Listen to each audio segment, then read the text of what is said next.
SwimOutlet.com delivers the best online shopping experience. With an extensive selection and the lowest prices, you're guaranteed to find the product you need. Here's what you get. Free shipping on all orders over $49. Free 1 to 2 day shipping on all orders over $99. All orders placed by 6 p.m. ship out the same day. Shop at SwimOutlet.com, the web's most popular swim shop.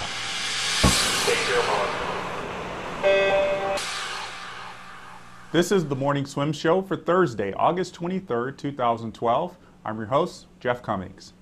Lynn Joyce just returned from her third Olympic Games, where she swam the 50 freestyle for the United States.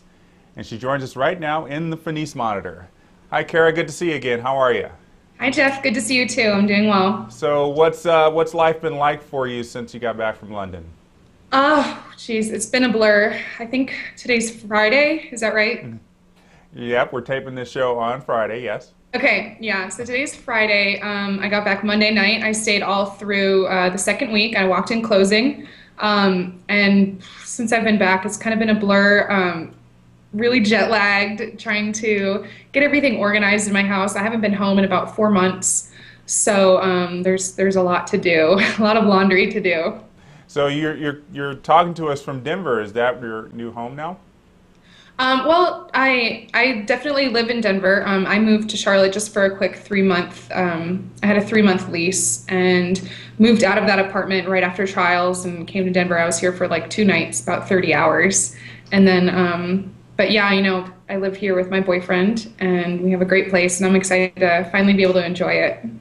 Well, let's get the big question that everybody is wondering about is what's the next step for Lynn Joyce, I guess especially in terms of your swimming career?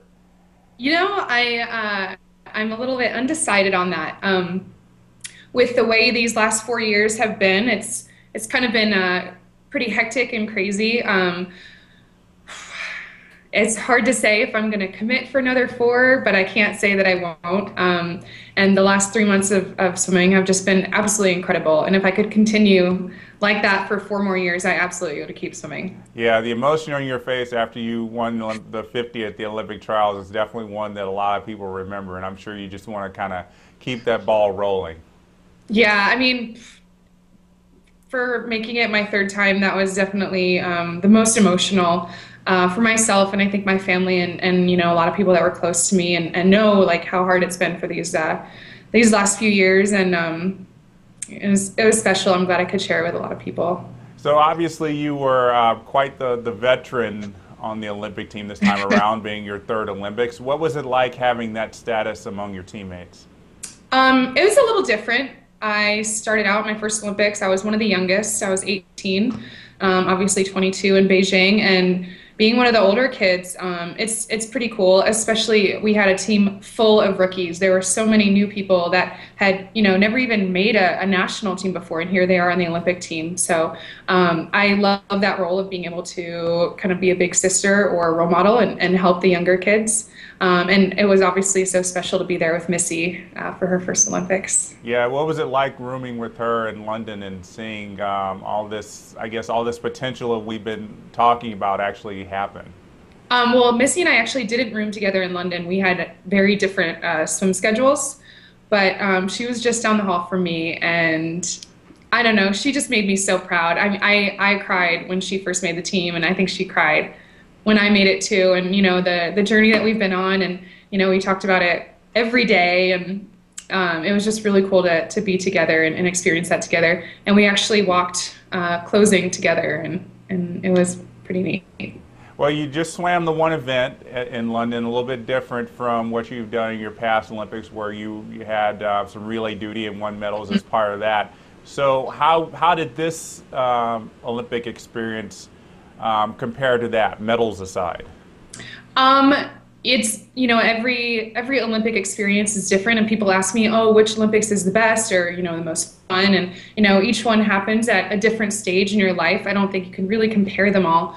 But this experience for me, it was definitely challenging, sitting around for the first 6 days of the meet, trying to just support my teammates and be in the stands and cheer as much as I could. One of the cool things about swimming later on in the meet is that I got to walk in opening ceremonies, which I've never done before. And my family got tickets, and everyone was there to support me, and that was a really neat experience. But I think it definitely made racing a little bit more challenging, having my first event be on day 7. Yeah, what's it like was it exciting and motivating for you to not have to swim until the 6th or the 7th day, or were you just chomping at the bit to be able to race? It was a little bit difficult. Obviously I really wanted to race, but I'm such a swim fan, and I loved being a part of this Olympic team. And, I wanted to be on my feet in the stands cheering as much as I could throughout the meet, but it's, challenging because you have to kind of save yourself and save your legs. But yeah, it was just definitely a different kind of experience, swimming later on. Now, this was the first time that the women's swim team has had a female as a head coach, Terry McKeever. Yeah. Did that dynamic kind of affect the way that the women's team performed and how they interacted with each other?